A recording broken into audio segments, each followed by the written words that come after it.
Telugu PMC ప్రేక్షకులకు స్వాగతం. Hi friends, మీరు గనక ఇప్పుడే మా ఛానల్కు వచ్చినట్లయితే మా ఛానల్ని సబ్స్క్రైబ్ చేసుకోండి. సబ్స్క్రైబ్ చేయడంతో పాటు పక్కనే ఉన్న బెల్ ఐకాన్ని క్లిక్ చేయండి. ఈటీవీలో ప్రసారం అవుతున్న సుమ అడ్డా షోలో రక్ష సందడి చేసింది.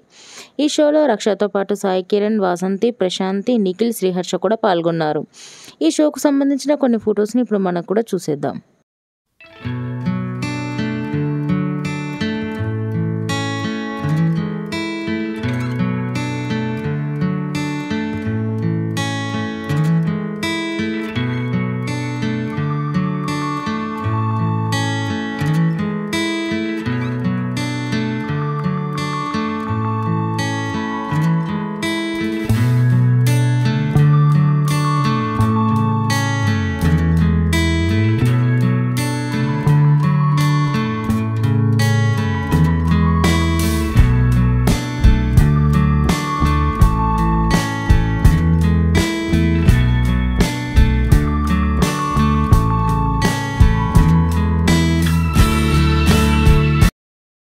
ఈ వీడియో మీకు నచ్చినట్లయితే లైక్ చేసి మరిన్ని టాలీవుడ్ లేటెస్ట్ అప్డేట్స్ మిస్ అవ్వకుండా చూడాలంటే తెలుగు పిఎంసి ఛానల్ను సబ్స్క్రైబ్ చేసుకొని పక్కనే ఉన్న బెల్ ఐకాన్ని క్లిక్ చేయండి.